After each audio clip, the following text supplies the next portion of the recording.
Everyone in the apartment complex where I lived knew who Ugly was. Ugly was the resident tomcat. Ugly loved three things in this world: fighting, eating garbage, and, shall we say, love. The combination of these things combined with a life spent outside had their effect on Ugly. To start with, he had only one eye, and whether the other should have been was a hole.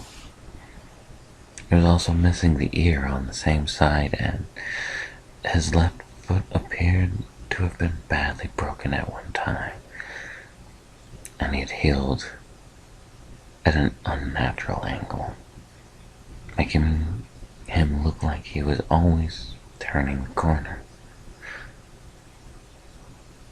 Ugly would have been a dark gray tabby, striped type, except for the sores that covered his head, neck, and even his shoulders. Every time someone saw Ugly, there was the same reaction. "That's one ugly cat!"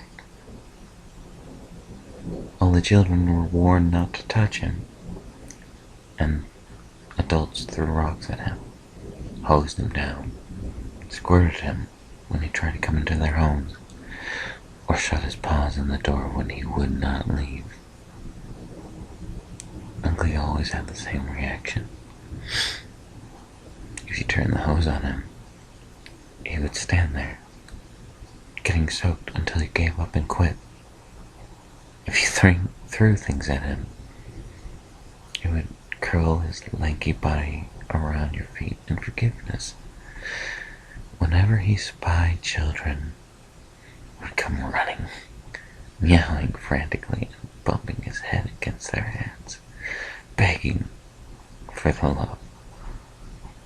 If you picked him up, he would immediately become suckling on your shirt, earrings, whatever he could find. One day, Ugly shared his love with the neighbor's huskies. They did not respond kindly, and Ugly was badly mauled. From my apartment, I could hear his screams, and I rushed to his aid. But by the time I got there, it was apparent Ugly's sad life almost at an end. Ugly lay in a wet circle, his back legs and lower back twisted, grossly out of shape, a gaping tear in the white strip of fur that ran down his front. As I picked him up and carried him home, I could hear him wheezing and gasping. I could feel him struggling. I must be hurting him terribly, I thought. Then I felt a familiar tugging, sucking sensation on my ear. Ugly, in so much pain, suffering, and obviously dying, was trying to suckle my ear. I pulled him closer to me, and he bumped the palm of my hand with his head, and he turned one golden eye towards me. I could hear the distinct sound of purring.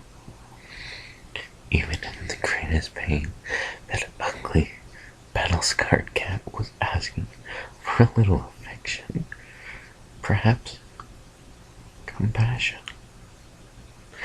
And at that moment, I thought Ugly was the most beautiful, loving creature I'd ever seen. Never once did he try to bite me or scratch me, try to get away from me, or even struggle in any way. Ugly just looked up at me, completely trusting in me to relieve his pain.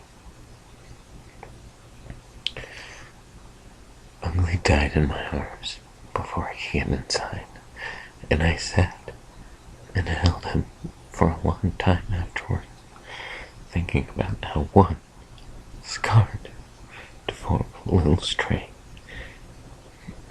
could so alter my opinion about what it means to have pureness of spirit, to love so totally and truly. Ugly taught me more about giving and compassion than 1,000 books, lectures, or talk shows ever could. And for that, I will always be thankful. You'd been scarred on the outside, but I was scarred on the inside. It was time for me to move on and learn to love truly and deeply,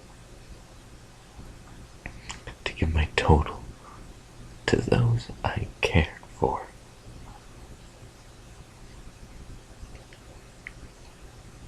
Many people want to be richer, more successful, well liked, beautiful. But for me,